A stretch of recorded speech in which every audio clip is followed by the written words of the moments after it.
Hello and welcome back to the Hollow Knight All Skills Tournament. This is the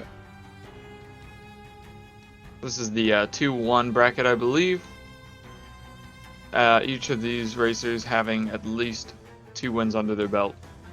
And I'm Wasabi Knight. This is Emre with me today. We'll be commentating this race starting fairly soon.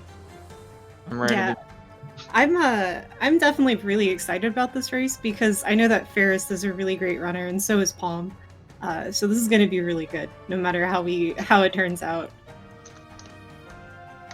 Yeah, for sure. Paum, I know earlier was saying that he feels that Pharest has a heavy advantage with almost a minute PB ahead of his right now. Even his unofficial, unsubmitted time. He is quite a bit ahead of that, but you know, anything can happen in these races. Single death to Hornet 2, some mix-ups at the Watcher Knights or Isma skips. There's a few places where this race can go, or this all skills route can go pretty poorly. So anything could happen, and Paum's looking to at least keep it close.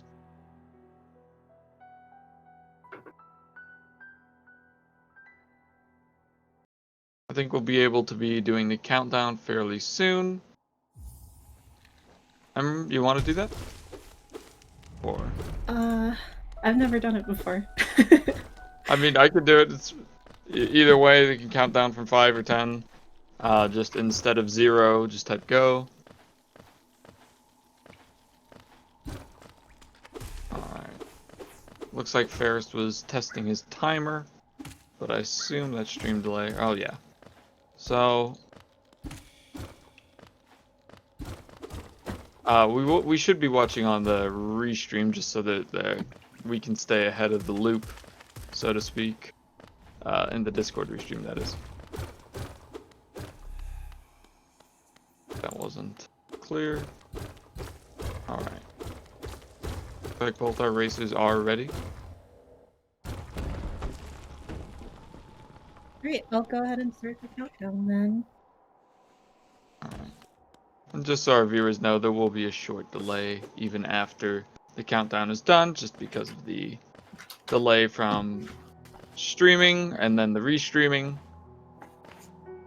It's sort of a multi-layered thing going on, so in about 30-40 seconds we should be able to see some regular movement here. Pharest, in the meantime, just doing a few timer tests, I'm pretty sure. So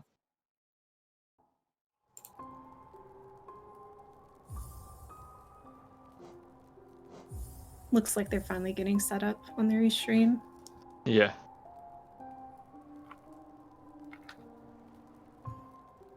Well, the early game I would expect to be quite good from both of these players. I believe both of them have experience in any percent top times in those categories.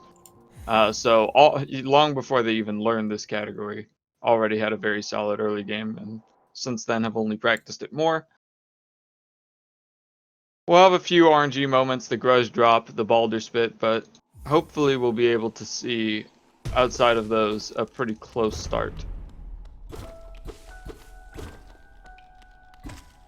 And yeah, there will be some delay between the racers here, but we should have our Speed Gaming Volunteer able to sync us up quite soon. Hopefully we have our load normalizers set correctly. It is the 4th round of the race, so any trouble with that should be long gone by now.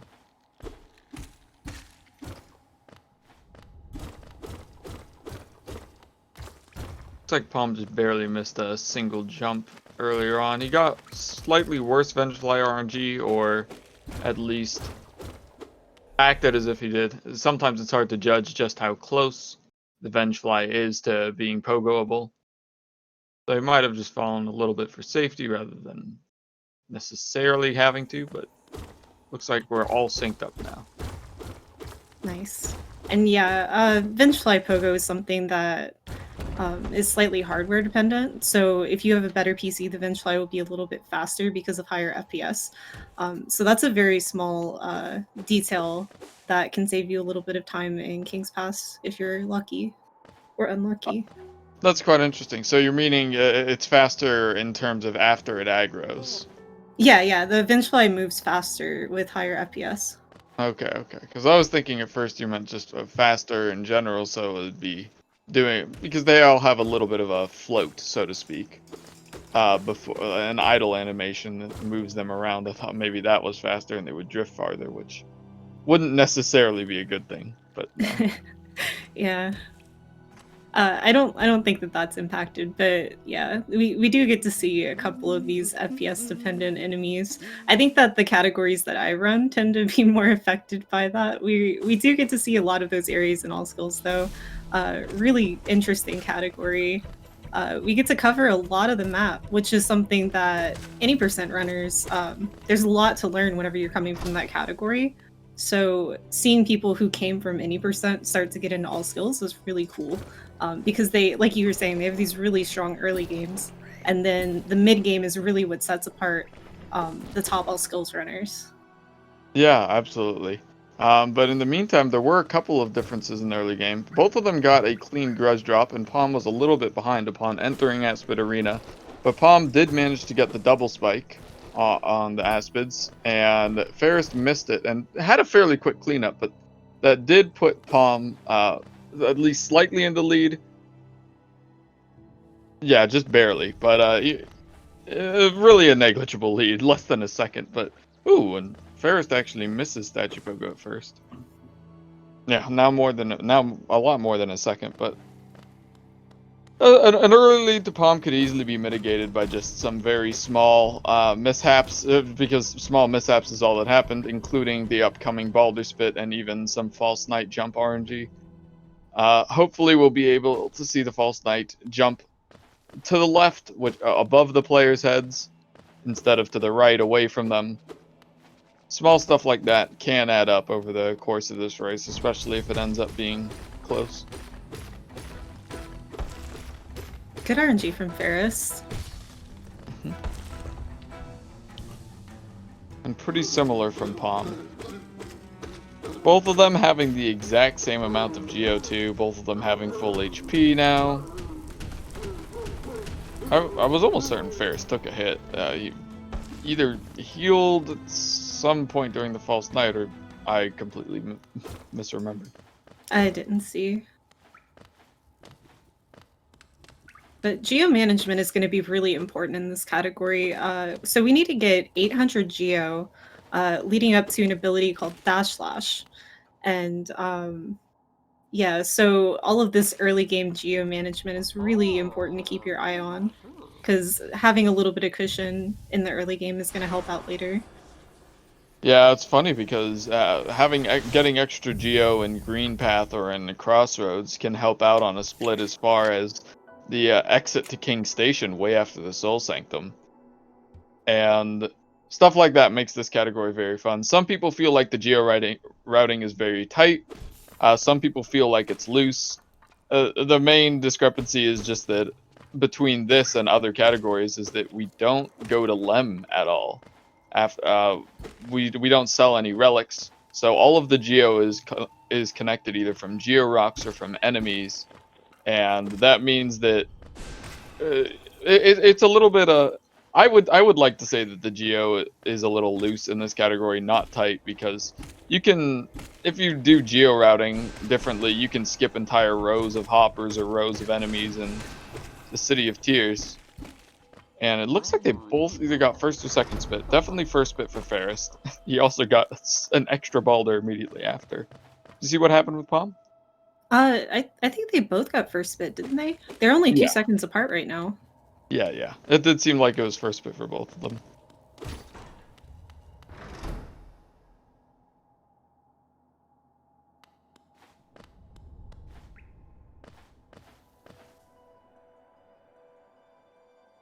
But here we'll be seeing them collect 6 hits of soul, at least 6 hits of soul, I should say, to get both a quick kill on the Balder and a fireball skip immediately after.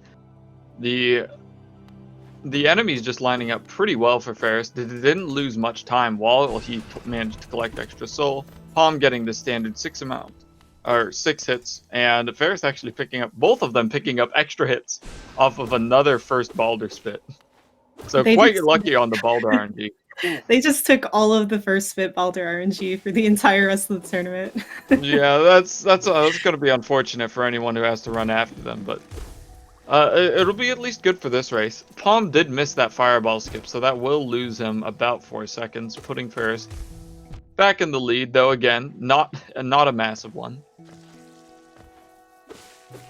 Yeah, so the early game movement in Hollow Knight, I mean, there's so many little bitty things that can add up and bleed you time. So failing that first fireball skip isn't a huge deal because Palm can still catch up by the end of Green Path.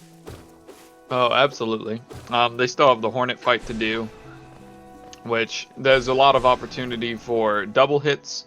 And Pharest actually did miss that first fireball skip. Just like that, Palm is back ahead by a single second. So, as you said, it can definitely fluctuate a lot. And what's interesting about the early game movement to a lot of people is some people would say it's very slow. It doesn't feel that slow when you're in a run because there's so much to do, but the lack of a dash means that any mistake you make is almost compounded by the fact that there's no way to get back quickly.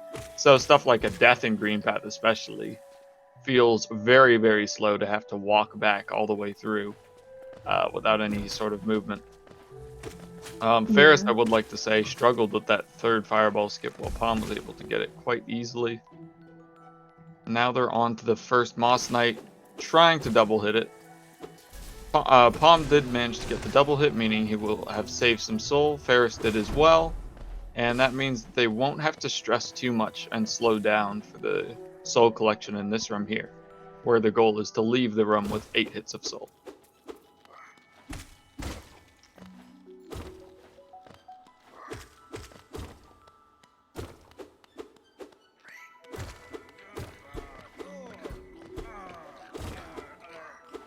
And yeah, 8 hits or soul or 9 hits, it doesn't matter too much. Just because you can pretty typically get an extra hit on this Moss Knight here right at the start, as both of them did. It looked like both of them got the worst RNG of the Knight being... Oh no, Yeah, they did. Pharest did not get he missed a fireball on the later Knight. Started fireballing a bit too early. So you have to do some extra cleanup there. That was a little bit unfortunate, but at least they got the same RNG. Yeah, that's true. Just dealt with it differently. Palm waiting slightly longer for that fireball will pay off.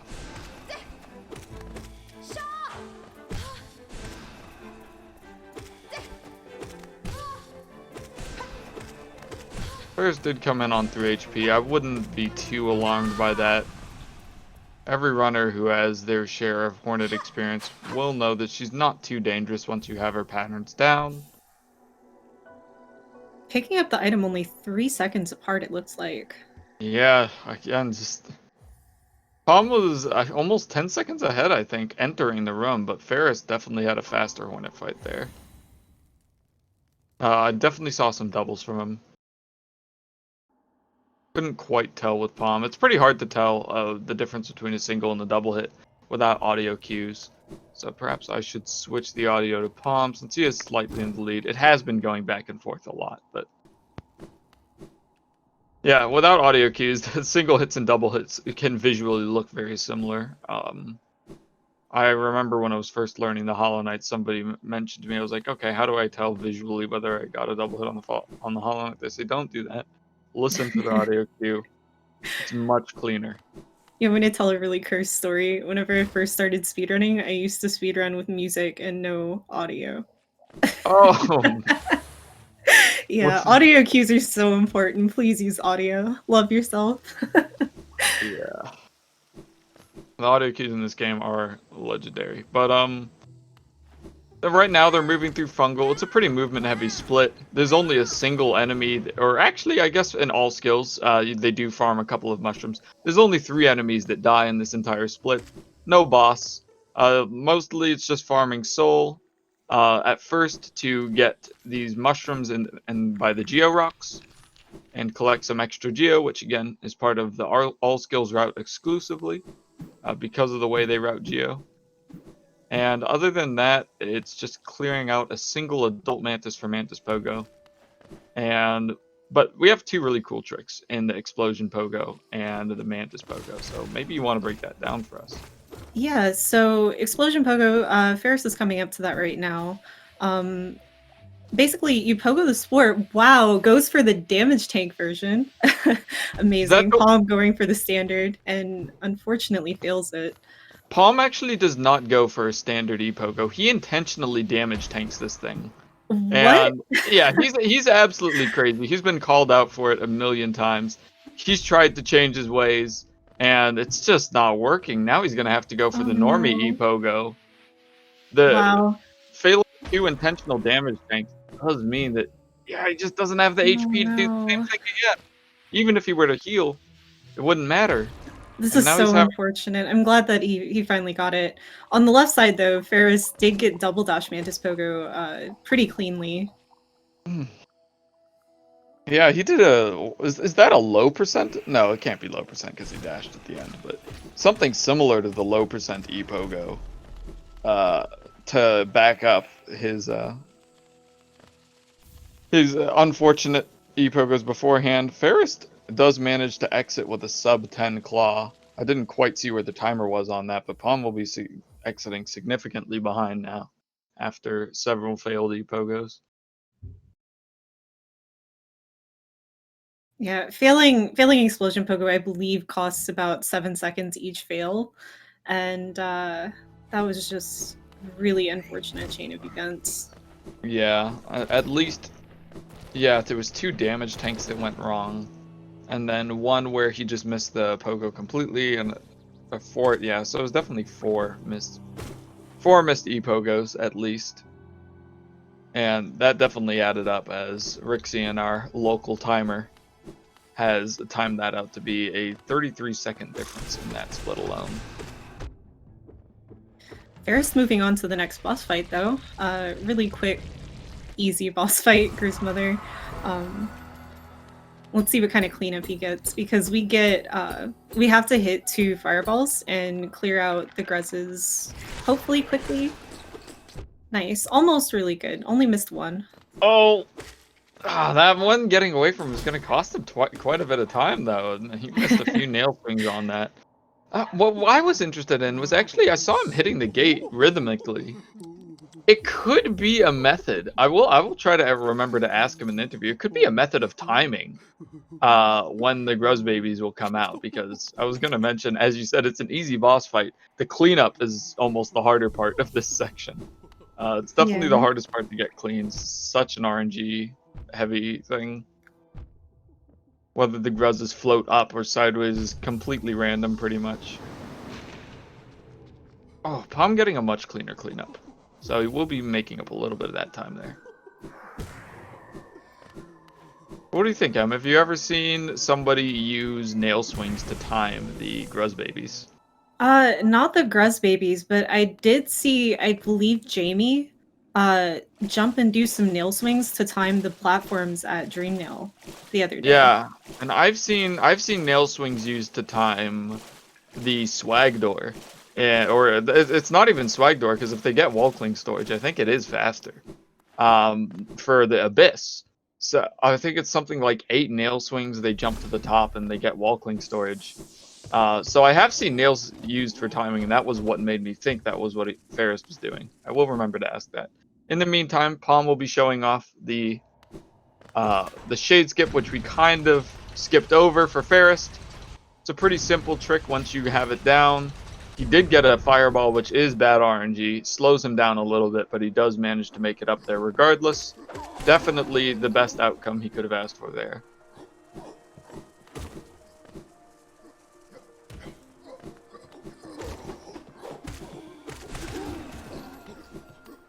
Palm's just going to be collecting a little bit of Geo here.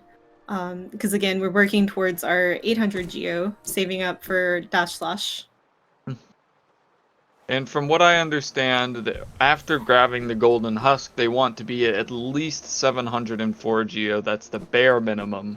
Anything less than that will mean they have to farm extra hoppers, which is quite the difficult task when you have Primal Aspid shooting at you. So, at this Geo, Pharest is going to be almost certainly fine unless he were to miss several big geos from the Golden Husk here, which I severely doubt he'll do. And Paum was looking about the same situation.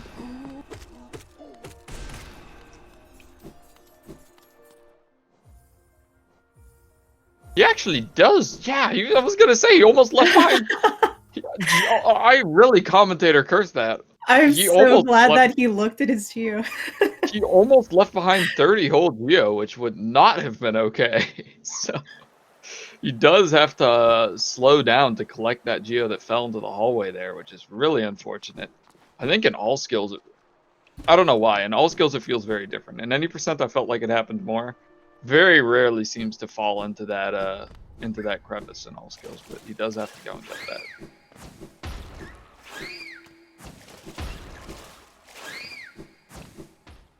Now Pharest will be on his way to farm up those last hoppers for the geo he needs. Paum is able to quit out very quickly by comparison.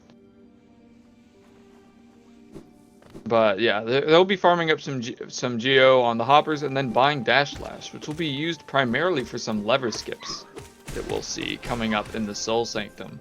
Allows us to skip huge bits of RNG in one of the most brutal areas of the game, the Soul Sanctum. Coming in with just Shade Soul and Nail Zero means that either it would be very hard to nail down the Soul Twisters, and using a Shade Soul comes at the cost of slower bosses because soul maintenance throughout that area is very, very important. So being able to skip huge sections with the Dash Slash, very important.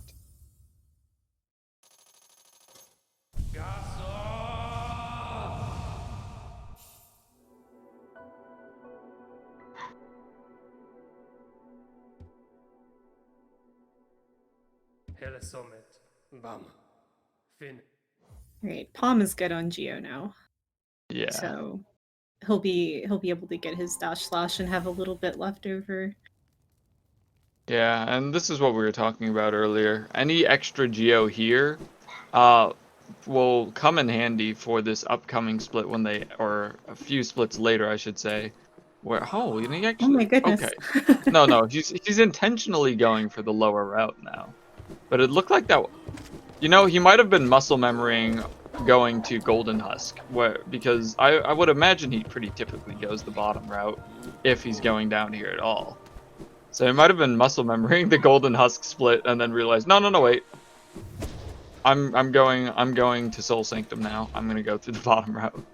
One of the things that Pharest just did, first of all, he did the backup Spire Pogo instead of the normal Spire Pogo, which was kind of weird, and I just want to point that out. But he also dash slashed the lever for the elevator. That's something that you're probably going to see a little bit, especially from both of these runners being both high-level runners. And that saves a little bit of time, because you're hitting the lever from farther away, so the elevator can start moving as you're approaching it, basically. Yep. There's a few clever uses of nail arts in this category that don't involve just outright skipping stuff. Cyclone Slash, for example, is used for a lot faster falling in some areas. Almost an alternative to inventory dropping. I love Pharest. Pharest saved the grub. You saved it with the Dash Slash, right? Yes, absolutely blessed. Yeah, that's something I tried that in a mock race I was doing with a friend, and it's a lot harder than it looks. I could not figure it out. Paum is opting to enter that dark room on 1 HP. I think a lot of runners would have gone to heal on that bench to the left. It does lose 15 seconds or so to heal there, but is Pharest okay? Okay. Yeah, I think he finally made it to Chainsaw.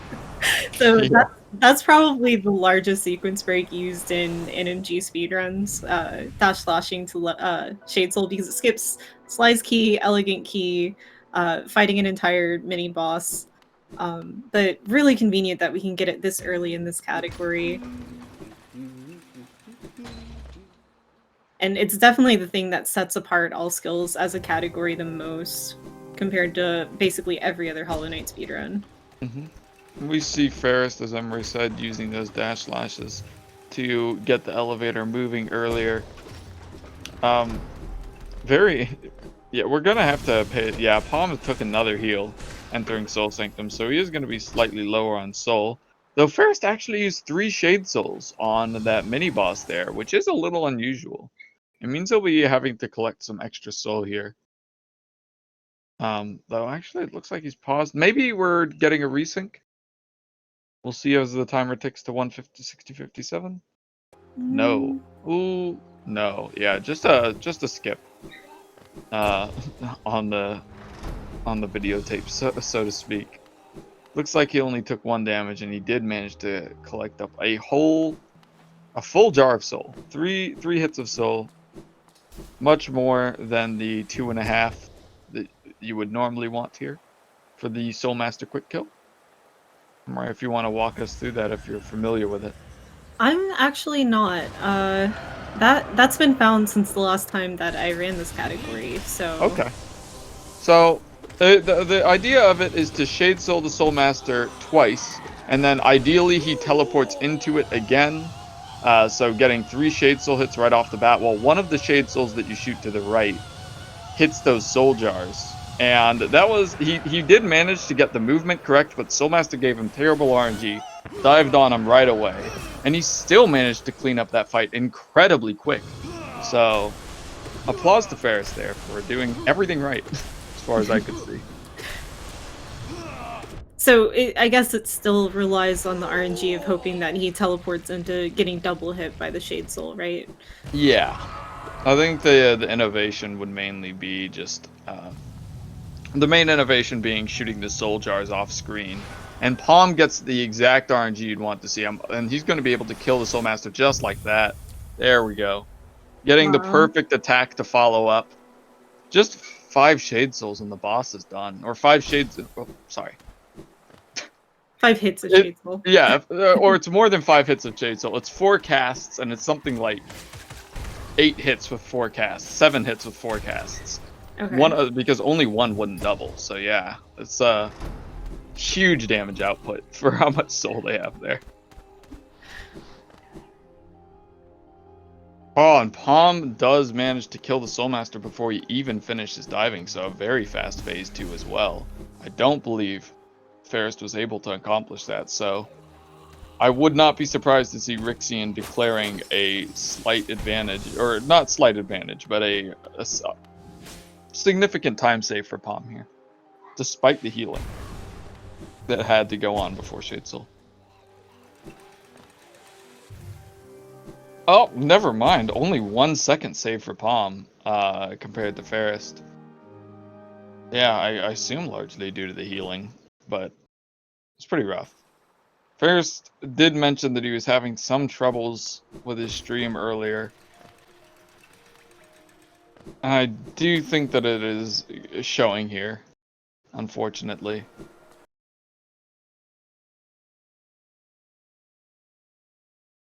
Maybe We'll do our best the audio back to Paum.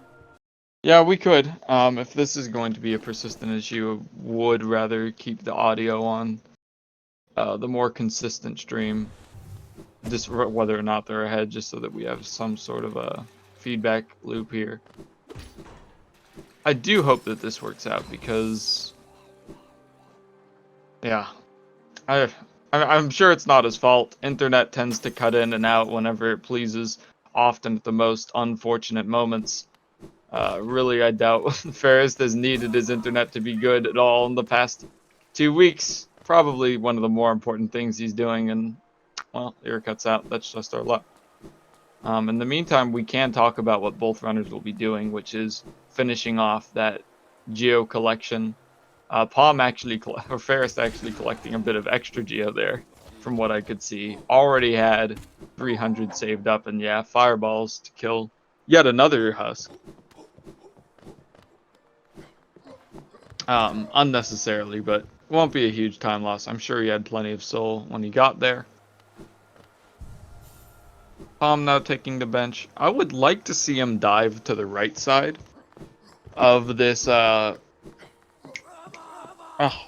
chandelier, but this skylight. I would like to see him dive the right side of the skylight and kill Nope, he's diving left side. Because if he dived to the right side, he could have guaranteed killed that husk on the way. And just not worried about the husk on the left, which he didn't worry about the husk on the left anyway. But it's all good. He makes it through there with plenty of geo.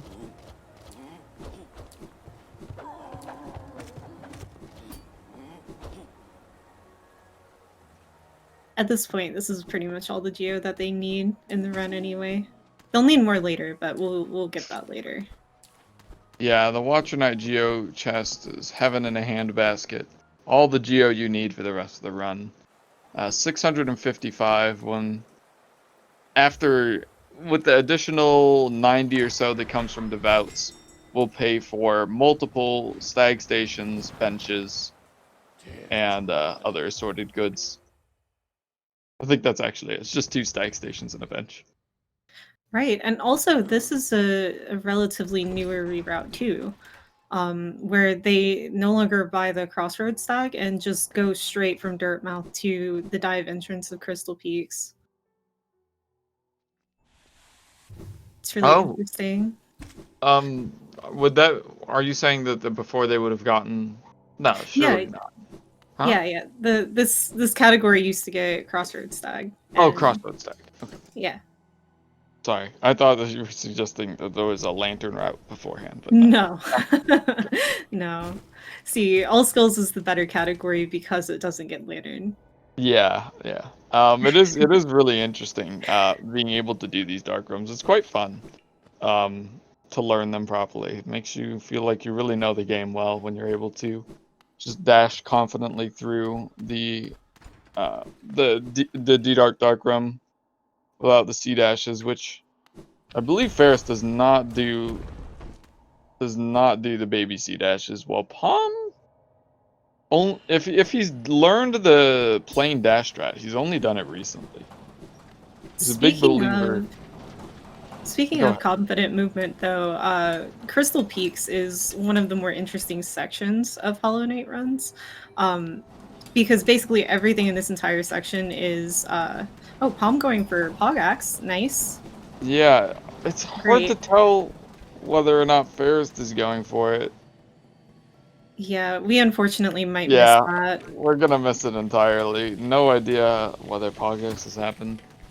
I might try to contact some of the tournament organizers and see if there's anything we can do about the stream situation here. Paum also going for God Pixel and doesn't quite get it, but he does get very close to the cycle. I think he might have just been a little bit off center. But yeah, the movement through these areas is really specific. You want to do the same movement through every single room because it's cycle based.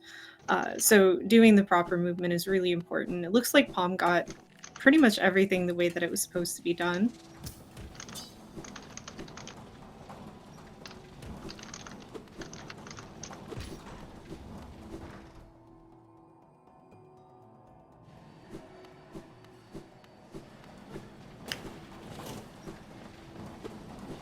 See if he goes for Homo Ball.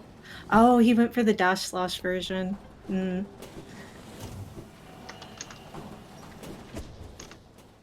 Gets it the second try.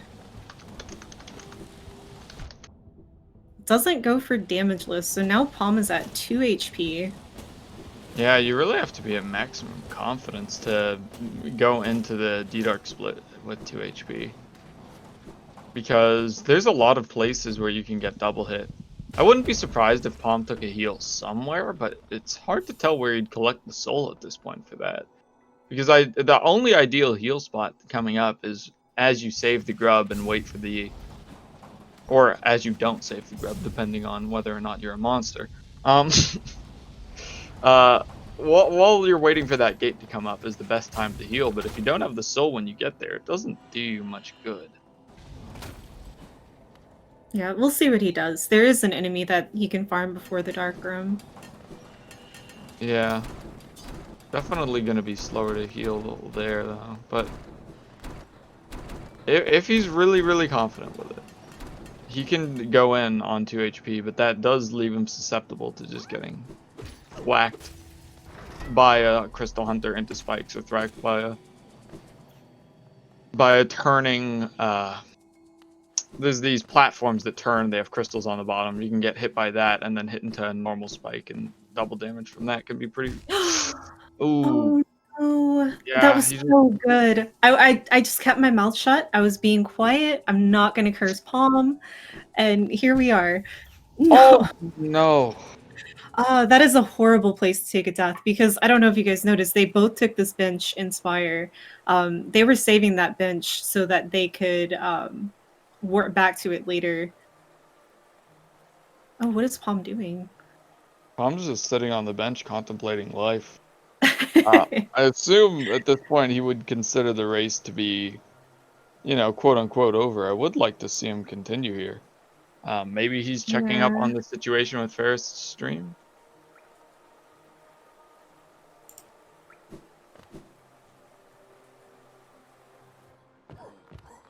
Okay, Palm is continuing. Okay. Oh, So he just wanted to reflect on his life choices, I guess. yeah, the that's rough because it wasn't even a double hit. It was just two mistakes going for the I'm going for a reroute here. Well, he doesn't have Dream Nil, so he might just go fight Watcher Knights just for fun. Yeah. Looks like we'll be getting some content here. Some content, so to speak. I do wonder if Palm actually intends to finish now, but at least he's not leaving us high and dry. He's doing any percent Watcher Knights with Shade Soul. A slight edit to the fight. He'll find this much friendlier than the typical fights he tries to get while he's going for his, top 10 times. Or actually, True Ending. Would True Ending have Shade Soul here? Yeah. Okay, so this is a True Ending fight. He's a True Ending runner. We have to keep that in mind. He kind of built his fame on the any percent grind, but True Ending has been his home for the last few months. And he's top 3 in that category now, so definitely making a name for himself there. He's just going directly to Lurian without Dream Nail. Questionable choice for sure. Or he just wants the Geo. Definitely, at this rate, he might be going for Isma's tier first. You never know. Apparently. I wonder if he's just gonna basically do like, I don't know, skip the rest of Crystal Peaks and come back to it later. I mean, it's going to make for some interesting. It's so funny because you never see this movement, this C dashing out of the Watch Night area until the Isma's tier split. So, in my head, my brain's just going, he's on Isma's tier, he's on Isma's tier. He is going for Isma's tier. Oh my god. Yeah, we're getting Isma's content. I'm so glad Palm isn't gonna disappoint us. So yeah, there's 3 different skips here. Spike Tunnel skip, he gets it first try cleanly. Spike Tunnel is probably the hardest one of these 3 skips. And then we have to C-dash from under this ledge here. Nice, does the fireball to get rid of the Whorm too. This one is a little bit more precise. Let's see which version he goes for. There's 2 different kinds of acid skips you can do here. You either hit the wall and jump off with the specific timing, or you can do a dash jump, which is where you cancel your C-dash early and dash towards the wall. And it takes that force of your dash and kind of reflects it into extra jump height. We can use that in a lot of different places. He really waited for that Whorm to come close to him so he could show off this early control too. But it really does mess. I wanna say some other words for this Whorm. But I think speed gaming content's supposed to be relatively family friendly. So I'm getting the grub too. The Whorms are extremely cursed in every category they exist in. Emre having one of my favorite emotes on Twitch, the Imagine emote. Do you ever just imagine? Do you ever imagine? And, oh man.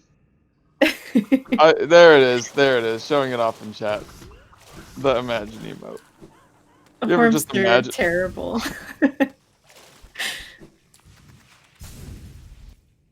Looks like Ferris is on Watcher Nights though. I'm really hoping that Yeah, his internet issues clear up soon. Blue with some cursed knowledge in chat. But you know, I'm thinking Palm's thoughts might be that Crystal Peaks just might be easier with wings. You know? Yeah, maybe. Maybe he'll be able to get back. I mean, he really doesn't have to go that far back if he were to go back to Crystal Peaks right now, because I mean, he would be able to just go straight through the long dark room to get back to the short dark room. Yeah, I guess. Yeah, it does make sense to chain them all together. You get Maybe some he's thinking that practice that and movement would deepness. be faster or something. I don't know. Who knows? Maybe he'll decide to get Lantern. The dark room's just too hard. It's definitely a wilder route.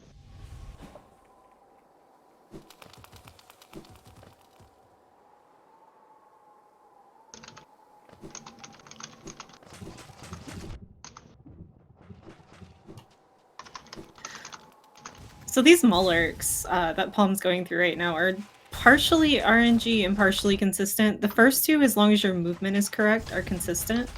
And then all of the other ones after that are RNG. There's a setup to dodge the last one.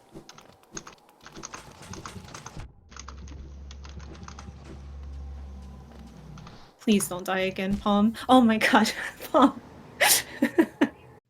Oh man. This is just a rough time. I'll check, but Palm's stream may have stopped as well at this point. Yeah, May have a very early DNF. kind of understandable. That was a pretty rough death in Crystal Peaks that he ended up taking.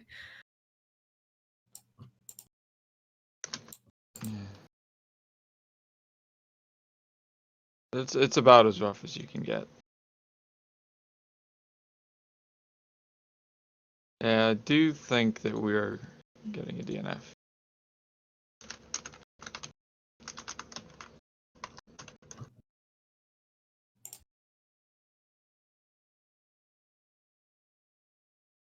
He was just kind of memeing along to provide us with content, so yeah, do have confirmation this is a DNF from Palm. Unfortunately, that leaves us with not too much to talk about in terms of what's happening visually on screen. Yeah, with Ferrest's internet problems. I feel so bad for Emma because this is the first Okay, race that she's been able to commentate. The I've last tried one to was canceled. commentate. I've tried to commentate before and it keeps getting canceled. And now I swear I'm cursed. It's my fault, guys. I'm so sorry. This is why I was being quiet at first. I was like, if I don't talk, Ferrest's internet won't die. Yeah, And here we are. I cannot. I mean, I definitely mentioned something as it got worse, and it just kind of stayed worse.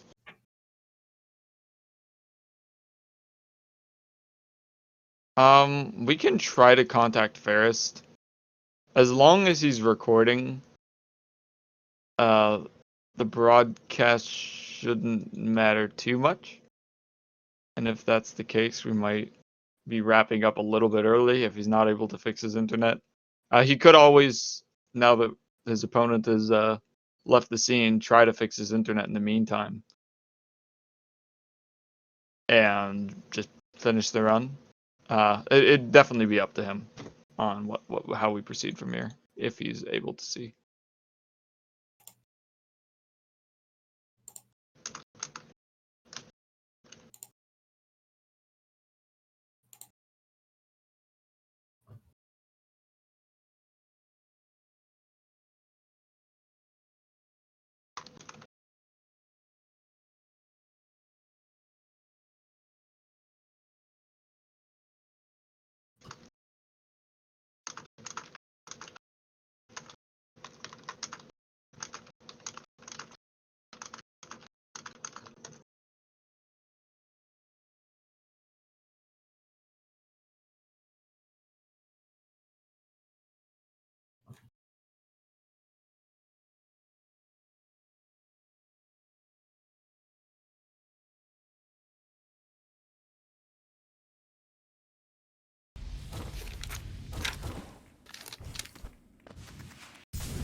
Oh, Fair's stream looks like it's actually.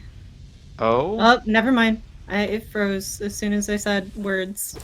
It looks like it's a little better though. I mean, yeah, it's moving along.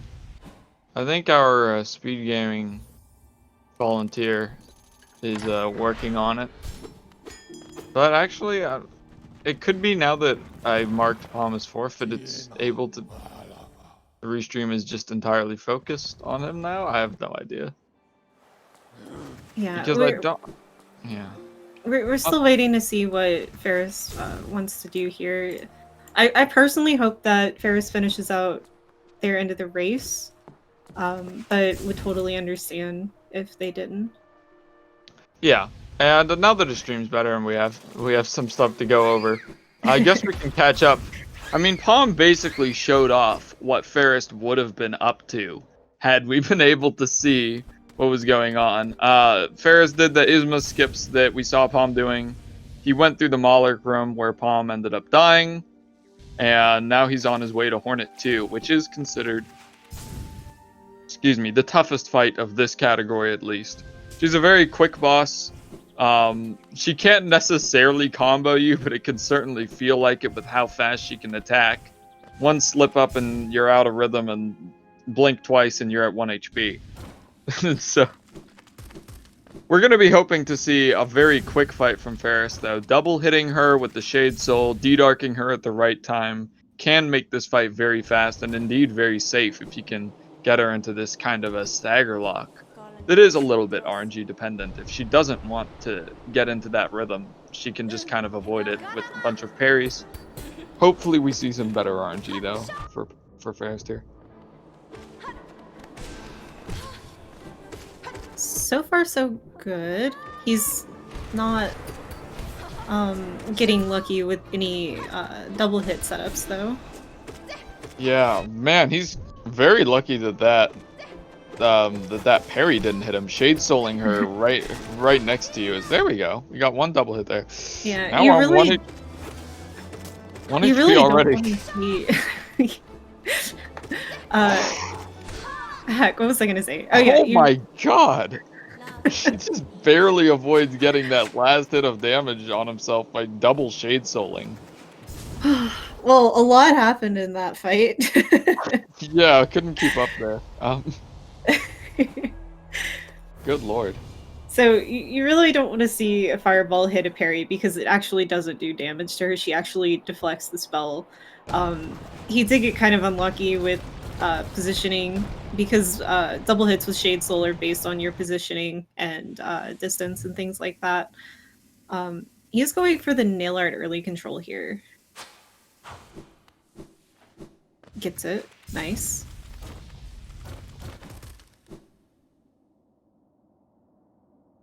Yeah, I saw someone else mentioning on a different speed gaming channel that Sylvie has now infamously intentionally gone invisible when he realized he was on the losing end of the race after a very rough series of Hornet fights.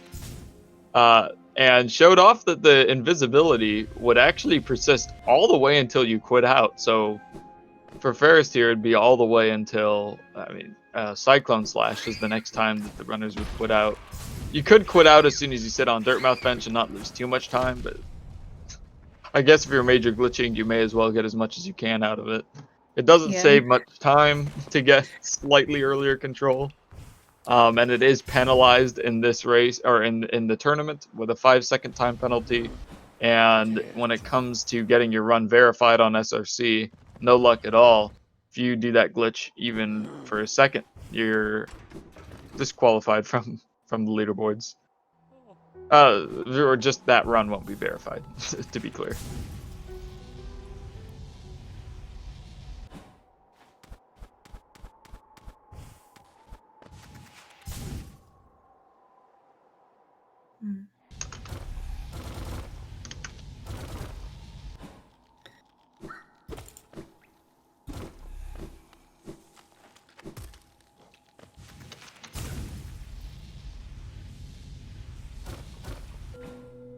I'm just gonna assume that we're gonna get a full run out of Pharest. Yeah, it's possible also that he's just some runners prefer to run with no outside information, not watching their opponent, not watching or not reading chat, not looking in Discord or anything. All notifications off, just purely focused on the race. So there's a possibility that Pharest doesn't even know what's going on and is racing for his life here.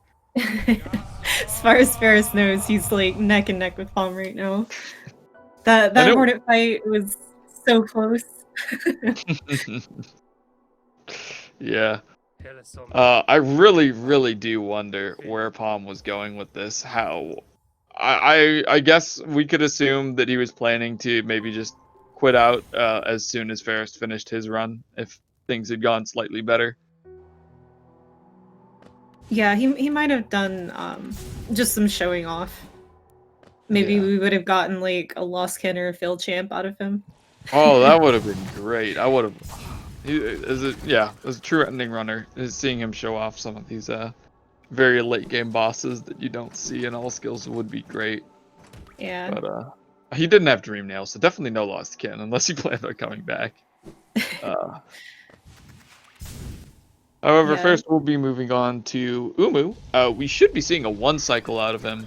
Very interestingly, there have been the one cycle was thought to be very tight, needing a very specific setup, but now I've seen 3 different setups for one cycle Umu in the last week. One of them being the very common one, where you go under the platform on the left side. Oh wow, what a really, really sick. I don't know what that room's called. Fog Canyon drop. Really sick Fog Canyon Sure. drop from Pharest. Yeah, interesting cyclone strat. I don't think I've seen that. Getting a little bit of extra soul and falling faster. Because whenever you don't tap your cyclone and you just let it drop you, it falls you almost as fast as inventory dropping, I believe. It's used a lot in current patch runs that can't inventory drop. Yeah, I've definitely seen Monsta doing that, and that might be something he brought to this category after his 112% grind. Is more cyclone slashes. I know on his stat sheet he's keeping track of how many cyclone slashes each, or not cyclone slashes, nail arts each runner uses, and I'm starting to think that he was doing it just to show off how many he does. Because used at the right time, they are pretty powerful tools that do save. Oh no, he's getting an extra attack here, but there is a consistent. Yeah, from what I understand, there's a consistent backup for this. No, it doesn't look like that's not it. Yeah, because you definitely want one of those first 2 Shade Souls. Oh, that's so unlucky. You really don't want to see it. It's about a 1 in 5 chance, from what I understand, that Umu doesn't give you the good RNG and goes for an extra attack. Second cycle should be pretty free for Pharest. Even going for some nail hits just in case those Shade Souls didn't finish him off. Still a decent 2 cycle. Oh yeah, absolutely. Also, the wall cling storage. Yeah, very fancy. Very, very fancy. Making it over the lip of that wall. Lip of the wall, I guess. Over the lip of the platforms into that acid is the important part there. I believe falling into the water pretty easily, that stores the wall cling state. So definitely able to show that off. Very cool. Unfortunately, I don't know Pharest's PB that well. Regardless of where his PB is, and we missed so much of his run. It's hard to tell whether he made some large mistakes or missed some time. But regardless of any of that, I know that Pharest has a high 50, and like a 50-51 or something like that. 50-49. 50-49. There we go. Pretty close. I would reckon that 2 cycle Umu puts him out of any PB range that he might have been in. But Yeah. I do hope for a strong finish from him. Ooh, left side climb. Let's go. Slightly optimal, I believe. Yeah, he's probably a couple of minutes behind his PB. Looks like his PB had a 58-51 monomon. Or not 58. I'm blind. Hold on. 38:51. Yeah, that That sounds was the more 3, not a realistic. 5. Okay. I was gonna say it sounds a bit slow for someone with a 50-minute time, but we'll take it. Yeah, he has a 58 Monomon in his 50 Uh, 20 something run. So it's safe to assume the part of the run we missed was not necessarily the cleanest. Um, but that's all right. Still, in any case, seeing a what I guess he would be in a 52 range at that rate. Seeing a 52 in a race setting is still always a sight to see. It's hard to explain just how many small optimizations uh, and big optimizations go into getting a time that low in a race. It's hard for me to imagine that Pharest could die and he could still beat the PBs of 70% of the all skills leaderboard as it currently stands. So Yeah. to see a runner of this caliber just play in a setting like this where there's no resets is truly worthwhile.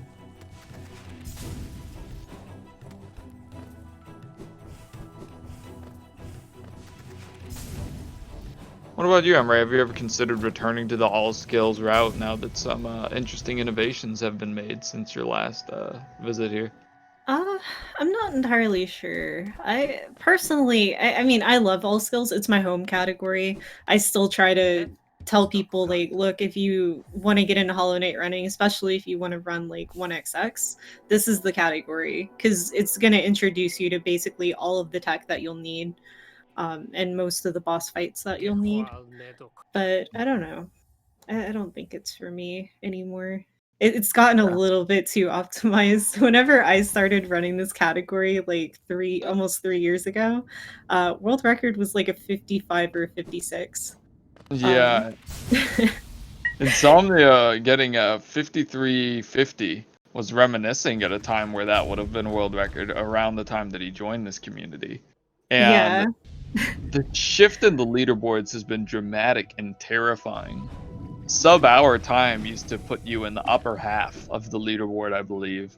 And now it's something like 70 out of 108 runners have achieved that sub-hour time. It's getting close to that number, and it surely will be reaching 70 by the end of it. And it's wild to see how much the top half of the leaderboard has improved, but everyone, even from the bottom half of the leaderboard, has really stepped up their game and blown this category out of the water compared to what used to be the standard for it. I think a lot of it is that our community's grown so much, and with Rando and all these other different things, there's a lot of people who are in the community now bringing in new ideas that we didn't have at the time. Like there weren't the sheer number of people contributing ideas, you know. Oh yeah, and that was what I was going to say about Umu, the one cycle. They just found Valley was showing off a new version of the one cycle that was designed for current patch with a D-Dark at the beginning of it. And he showed that it is viable and perhaps even less input heavy for 1221 patch. And I know at least one runner who is now getting consistent one cycles where they before were struggling with it. So innovations in this category are still being made, even though it's gotten so optimized. But yeah, it's the Wild West out here. How many new runners we have, how many new strats we have. It's really fantastic. Getting back to Pharest run, he did manage to collect both Great Slash and Howling Wraiths. Both of them relatively calm splits, but now he'll be going all the way from Howling Wraiths to Deep Nest, involving several Dark Rooms and a damage tank here. He did take one hit of damage somewhere along the way, so being put on 3 HP could be a little scary depending on how everything goes from here on out. Taking a damage tank in Deep Nest is not going to be something he really wants to do anyway, but we'll see how consistent he is at the split.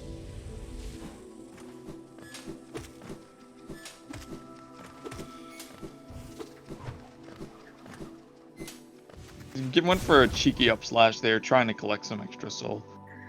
You Yeah, can I go for believe some you want to pogos. have 6 hits of soul by the end of this. Ooh, he doesn't care at all about that. Or he just knows to get it somewhere else. He's on 5 hits of soul now. He could just go for an RNG. Oh, nope. Yeah, he's collecting soul off of this Weaverling now. That's interesting. Most people would stop at the those Thornbush guys to collect all their soul, but man, he's just collecting soul everywhere. He's just hitting a moss creep along the way, a Weaverling, a deepling. I think are the small ones that crawl on the ground. I think so. I think that's what they're called. Yeah, but in any case, he's now at full soul when he came in on 4 hits, so that's something I've not seen before. Very cool. I wonder how much faster it is, or if he's just showing off. Because I can easily understand getting those hits of soul if you're only one short, like just taking any one of those. But coming in missing several hits of soul and then hitting all of them is very different. Awesome. Yeah. Normally you would D-Dark and then Fireball, I believe. Which he does, so Yeah. he just has extra soul. Yeah, and so one of the optimizations that's been found is if you have 1 hit of extra soul here. Oh, you know what? That's probably he just goes consistently for this. So most runners I know will only go for this if they happen to have extra soul, but he intentionally farms extra soul from everything around him, and we'll see him go to the left and dream nail this devout once, and then kill it with another dive in Shade Soul. Which normally, yeah, you don't need to do, but it is slightly faster than going all the way around to the right if you have one full spell's worth of soul to start out. Oh, he actually dash slashes it? Showing off all kinds of weird stuff.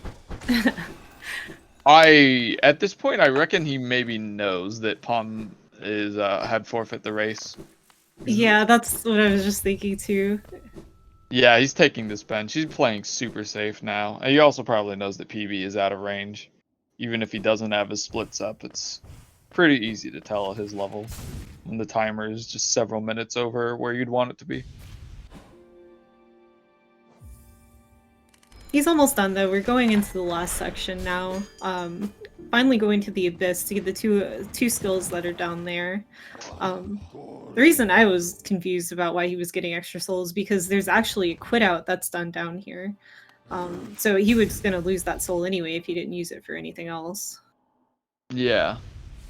But he definitely did put it to use, though, in a very, very weird way, again, with that dash slash. If you have an extra hit of soul, I don't see why you do that, but maybe he's just showing off. We'll definitely ask him about it in the interview. Hopefully we'll see a swag door. Yeah, there's a few variants of this. Oh, yeah, he's going for the wall clink storage. But he's not using, yeah, didn't get it. But yeah, that brings me back to the other thing I need to ask in the interview, which is whether he was using his nail swings to time the Gruz babies. But he doesn't use nail swings there, so part of me makes me doubt that. I don't know.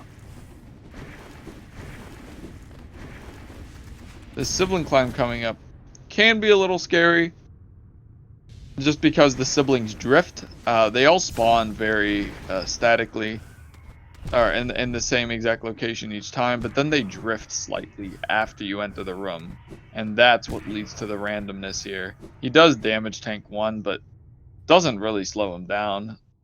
You don't really need the HP for anything after this climb, so you can comfortably get onto 1 HP as long as you can get into that doorway, and not too much time will be lost as long as you don't fall, which you did.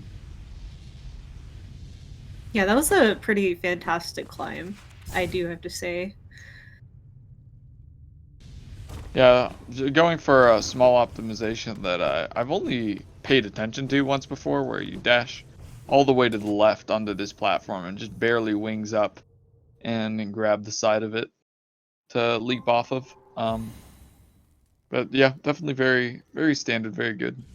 climb from him, and now they're on to collect the last skill of the game, the Abyss Shriek. It is the highest damage spell in the game, the highest damage attack other than a full Pure Nail Cyclone Slash.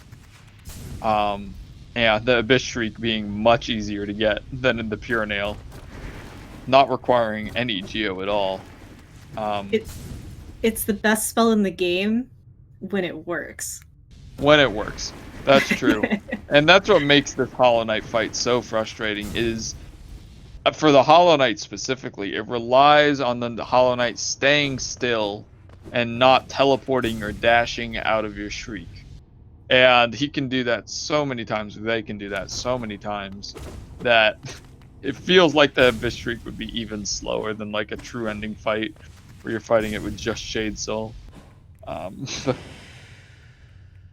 We'll surely be seeing them at least go for the Shrieks in the fight, and showing off just how fast the Hollow Knight can go down with the proper damage. But first, he'll have to do the Abyss Climb and climb out of here. One of the more mechanically heavy splits in the game, so maybe we can have Emre commentate over the smaller movements there. Well, Abyss Climb, actually, it is kind of similar to the Voidheart Climb done in like categories like True Ending and 1XX and things like that. They're gonna try to navigate the room by pogoing spikes and grabbing the sides of platforms, because wall climbing is usually faster than wings. So they're gonna try to pogo as much as they can. And that's one thing I'm seeing about Pharest, is sometimes he'll fumble, he'll take a bit of damage that he didn't mean to, he'll miss a wall cling or wings, but he'll get right back into the rhythm so quickly. It's like it never even happened. Blink and you just wouldn't even know why he's missing a mask here. He just recovers so quickly. And that's a trait that's very powerful in races, and I assume very powerful in runs as well. Definitely, had Paum been here to finish, he would have been having a hard time keeping up with this pace either way.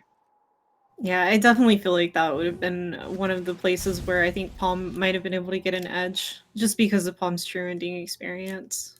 Yeah, that's true. Though, so many runners who have come into All Skills have joined in on this Abyss Climb IL practice. They created a whole leaderboard just for the Abyss Climb. It looked like he was almost sliding along the floor there, but maybe the cropping is a bit low? Sorry, that just looked a little funny to me.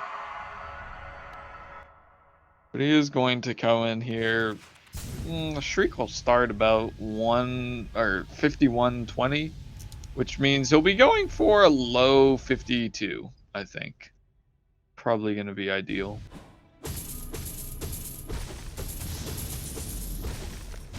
Yeah, I think a 51 is out of the question here, unfortunately. Oh, just barely misses that last hit. Again, we'll be looking for the Hollow Knight to not be dashing around, not be teleporting out of the Shrieks.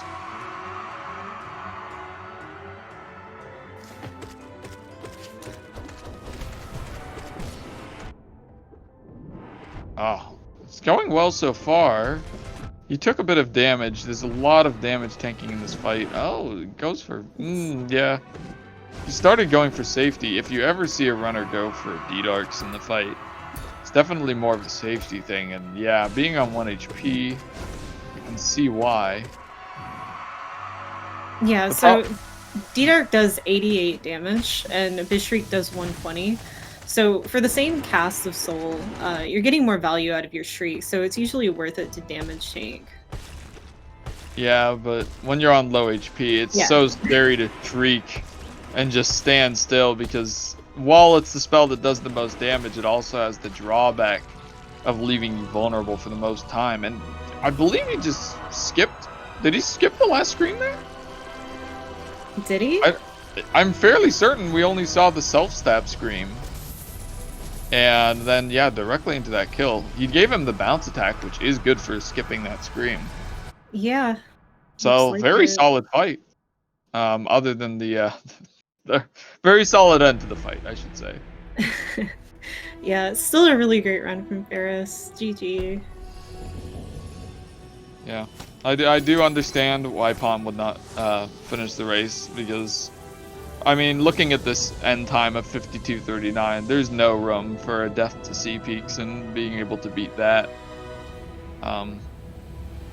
It's pretty rough race for Paum, but a great show from Pharest in the end. Very glad we were able to see his internet working towards the end of it, and I would say catch most of the crucial bits of his run.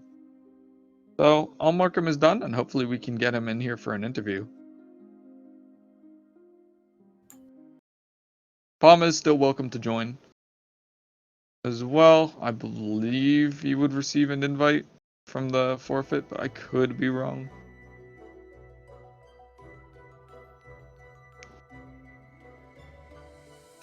But yeah, hopefully we'll see Pharest in here for an interview. Be sure to ask any questions you have for Pharest in the chat.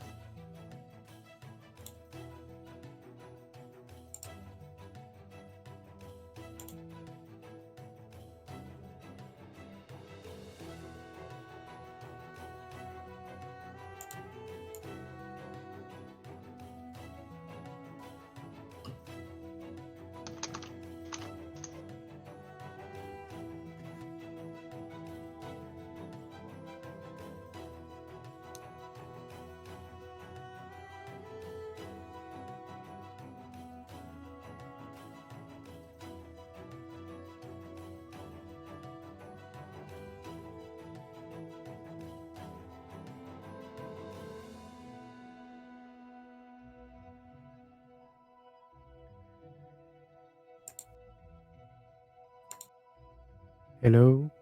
Hello, welcome Pharest. How you doing? Um, How are you feeling about the race there? um, I'm Congratulations, sorry by the for way. my stream quality. Like, really, I'm really sorry. I just saw everything on Discord, and I'm sorry that you had to commentate my stream that wasn't really good in terms of uh, frame that were dropping and stuff like that. I'm really sorry. No, you're okay. Actually, it was really convenient how it worked out because before Palm ended, he basically covered everything that you were gonna do anyway. So the Yeah, viewers did get to see like the Yzma skips and watchers. yeah, it really did work out. But I mean, congratulations on the win. You did pull out a pretty swift time with a 52:30. Um, Anything you have to say about the race there? Anything we might have missed? And it was mainly from Soul Sanctum to Dream Nail that we missed, or to Watcher Nights, perhaps. Oh, good, because you missed the worst part of the race. Like, I missed Pogax. I missed I missed everything in Crystal Peak. Oh no, did you get underplat? That's the important bit. Yes, I got it with 1 Oh, HP, okay. but I got it.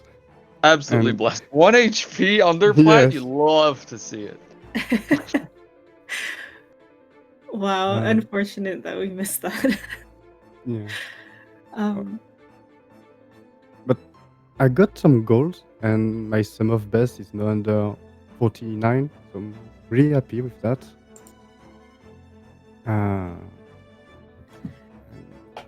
Got unlucky with that Umu that got an extra attack. Yeah, that was really unlucky. The setup for realigning Umu into the right place seems frustrating to deal with, especially since, as it is right now, it's hard to practice. It's only a 1 in 5 chance that he ever goes for it. And I don't really have a proper setup for it. I just try to do like I improvise every time. Should learn the setup for real. Oh, I see. Speaking of setups, one of the questions I had about the earlier part of the race, saw you doing nail hits rhythmically on after the Gruz fight. You do the Gruz Mother, and then I saw you nail swinging. Is that a timing thing that you use, or is that just to No, pass the time? Or okay, no, it's just a pastime. I just nail the door. okay. I was wondering if that was a strat, because I'm always eager to learn new strats or new visual cues, audio cues, etc. when it comes to timing. What was the other question that we were wanting to ask him? It was Swagdoor. There's something. Oh yes, your deep nest strats are very interesting. We saw you collect a lot of extra soul, specifically to kill that devout on the way out. Is that your usual method of killing the devout, or were you going for some extra swag because you saw that you had already won the race, or? Um, I didn't know that I won the race. To be honest, I thought that I was behind and that I was going to lose. So I just tried the swag strat just for fun because I thought I lost anyway. So let's try some swag strat. And then I checked Discord and I learned that, well, I won. But Yeah. That was an interesting turn of events, I guess. But so the dash slash there is a swag strat. That's not normally what you would go for. no, that's a setup found by Murray. So I tried it. Very interesting. I'm glad you were able to show that off, but I'm glad it didn't lead to death or something in the sibling climb, because would have been a little more concerning. But you were able. I mean, you did take a bench afterward. Yes, yeah. So I don't like entering the abyss with 4 HP because I just do it, and that happens quite a lot. So wanted to be safe. yeah, it doesn't. Oh, Saint Umu and Rando. Oh, okay. Sorry. I was just making sure there weren't any extra questions from chat. Someone asking why there hasn't been an extra attack mod made. I believe someone's working on it. I don't want to call them out because they're a busy person. They've already done a lot of work when it comes to debug and live split, etc. Maybe that's already calling them out. Chances are, if you know anything about what's been going on there, you already know who it is. But it doesn't look like chat has any further questions. Anything from you, Emre, that you would want to comment on the race or ask Pharest here? No, I think we're good. It was a pretty straightforward race. Ferris had a good run, what we could see. So GG on that win. Definitely deserved, even though unfortunately Paum had that unfortunate death in Crystal Peaks that led to him forfeiting. But otherwise, a good race for the first 30 minutes. Yeah, it was definitely very back and forth between the two of you. It was like one person would miss a fireball and they would take a lead, and then Baldur Spit RNG was the same, Grudge Drop RNG was the same. Palm managed to get the double spike. It was a great race early on. So I thank you for finishing up and being a generous opponent, I guess you could say. No one else has any questions, I think we'll be able to wrap up the episode and free up the channel for someone else to come along.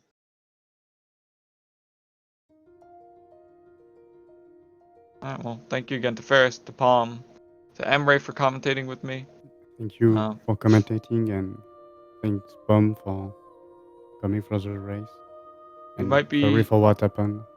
Oh, it's all good. It's all good. But we might be seeing everyone in 3 hours or so for Dudex Cubed and Dynamite. I'll definitely be in the chat. Some of my friends are commentating that as well.